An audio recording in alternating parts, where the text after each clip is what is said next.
I am very happy to be here, and in fact the timing was incredibly fortuitous, because for the last few years I have been working on a story that when I first broached the idea, everybody looked at me like skeptically, even the trusted people around me who have been through a lot with me, and that was a story about Al-Qaeda in Afghanistan today. It's funny because nobody thought that that was an issue to be paying any attention to, and nobody thought there was any real traction to that. And it pissed me off, because I knew I wasn't wrong. I had covered that war from the beginning, and I had watched what was happening on the battlefield, and I have never missed a year of the Afghan war. I've been back every single year. Sometimes I stayed for a year and didn't come home, you know, and I knew that we were being lied to, and I knew that the American people were being misled. And when it comes to issues that I care about, like issues of national security, I don't think that politics should dictate your national security policy. And I don't know a journalist that likes being lied to.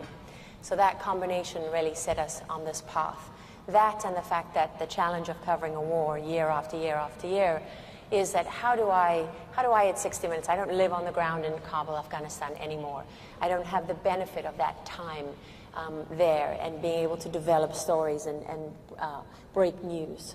So what contribution can I make from afar? And that's when you look at the situation in Afghanistan, you look at the battlefield and you think, what's the smartest story that I can do? Because what's the story that tells people something that really matters? There's 100,000 things you can say about Afghanistan and about the war that are all interesting and relevant and important. But there's only one of two of them that dictate what it means and where it's taking us and what the consequences are of what we're doing there. And that's the way that I try to find my stories. And that led us into this investigation of Al-Qaeda in Afghanistan. And I want to show you just a short clip from the piece that ran on Sunday night so that you can have some sense of what I talk about as I move forward.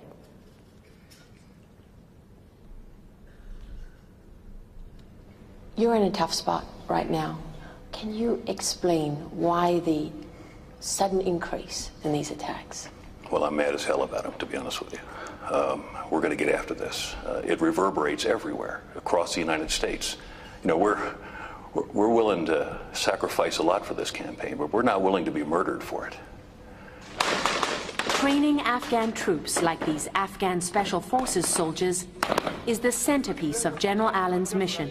Once they're there, we're going to move. He's already had to suspend training twice because of the rise in insider attacks, which are threatening America's exit strategy. Should Americans brace themselves for more attacks? Is this going to continue? It will. The enemy recognizes this as a vulnerability. Can you tell Americans what's still at stake in Afghanistan after all these years of war? Terrorism has not gone away. It has increased. When you say that terrorism has increased, what do you mean exactly? If terrorism means violence against civilians, if terrorism means violence against our allies, it has increased. It has not abated. It has not gone away. We must then question how come they've returned. Well, that's a good question. How come? How come they've returned? How did that happen? Something must have gone wrong for that to happen. One place where things have gone wrong is in the mountains of Kunar in the east of the country, which has become Al-Qaeda's base of operations in Afghanistan today. These are enemy fighters and leaders, filmed there by our Afghan cameraman, who visited a number of different enemy camps. We couldn't go ourselves because it's too dangerous for Westerners to travel on their own to Kunar. They told our cameraman that they work side by side with Al-Qaeda and share their ideology. One Taliban commander agreed to meet with us in the Afghan capital. He's a specialist in suicide bombings trained by Al-Qaeda. The safest place we could find was the back of a car, and he would only talk if we concealed his identity. As we made our way through the streets, we had to avoid the city's heavy security and keep our cameras hidden from view.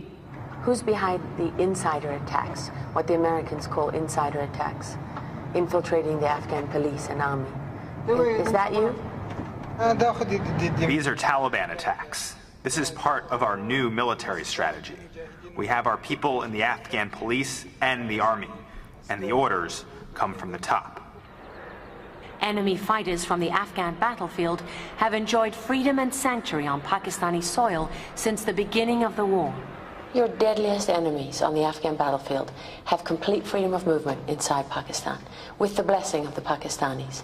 And every commander that sat in your shoes has had to try and build a relationship and go through the same motions time and time again. And the effect on the battlefield remains exactly the same.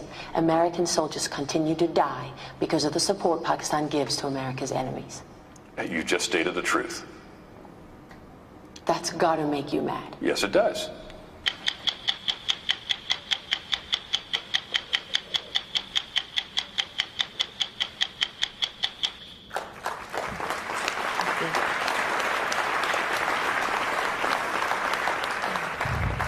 So why did that story matter, and why did we choose to do that particular story?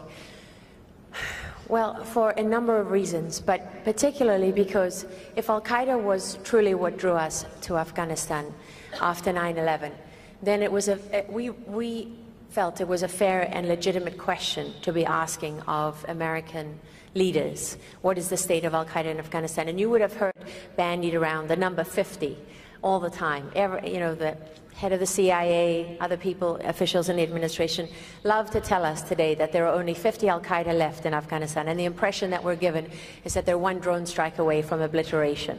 And that's just simply not true. They know it's not true. And what we had to do was to set about investigating it to discover what was the truth. And we had to be very careful about that, because there is a distinction between investigating something to find out what the real situation is and trying to prove something that you believe is true. And those are two very different things, and the second one is a very dangerous thing. And it's the enemy of great journalism. And it's a trap that it's very easy to fall into. And in fact, it was my boss, Jeff, who kindly reminded me of that at a certain point in the process here. And as usual, he was absolutely right. And we didn't need to prove anything because it was so evident. So how did we set about doing that? Well, of course, we turned to the official record, and that meant reading, and researching everything that anyone in the administration or a position of authority had to say about Al-Qaeda in Afghanistan over the last few years. Fortunately, I read just about everything on a daily basis, so I stay on top of a lot of that, and that is not hard. I think having areas, having beat reporters exist for a reason, right? I mean, beat reporting is a great thing, because there's nothing like that institutional knowledge and that depth of knowledge over time, and that gut feeling that you have that tells you when someone's full of shit and when they're not, and what you should be concentrating on and what you shouldn't, to guide you in doing real, true investigative work. And so we not only had to look into all of that, but we had to look at every counterterrorism expert in the field. We went to the agencies, obviously to the CIA, to wherever we could go. We went to the think tanks. We went to anyone who could possibly know about this. And we kept hearing the same thing time and time again, is that, there's no political reason for anybody to be talking to you about this right now, because if we talk about Al-Qaeda in Afghanistan, doesn't that undermine the argument for leaving? And that was really a problem for us. At one point, we even had in writing from the US military that Al-Qaeda in Afghanistan was off the table, that they weren't even prepared to talk about that, which only made us more determined to talk about it, because when you're constantly knocked down, when people constantly try to bury you, and you have the sense that you're onto something, you know that it's worthwhile. It's hard not to doubt yourself, and you know that at the end of the day you're going to be standing alone on the 50-yard line in the Super Bowl, right? I mean, you're on the premiere of 60 Minutes, and you're saying something that nobody in the administration wants to hear. And a lot of people in the United States military don't want out there, because there were a lot of people who weren't helpful to us in the pursuit of this story. So you better not overstate it. You better know that what you're doing is correct, and you better not screw it up. And the official American position is only one part of that.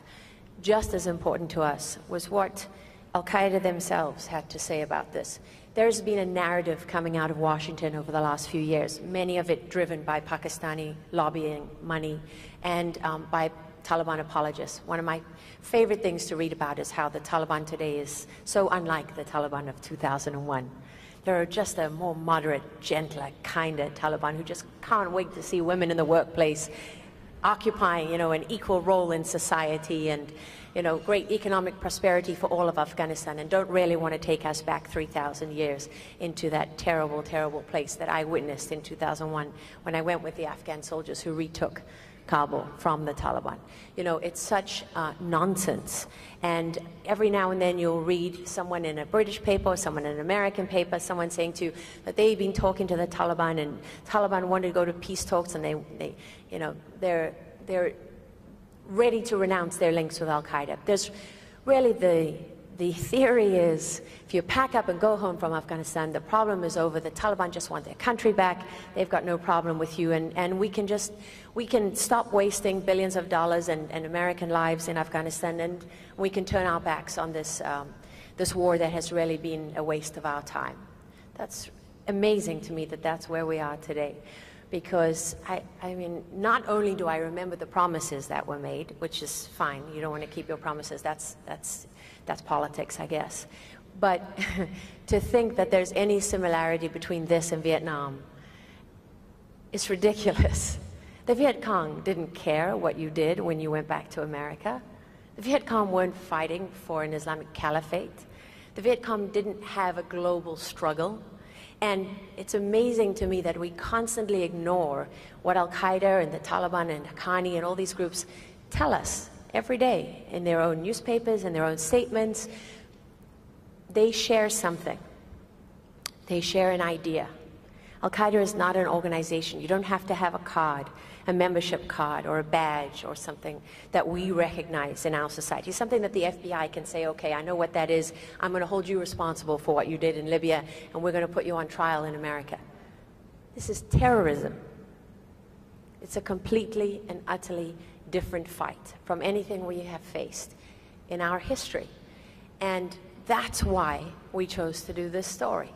Because what's the one thing about Afghanistan that's going to come home to haunt us? What we have done there for the last 11 years, our role in the Middle East, our role across the world,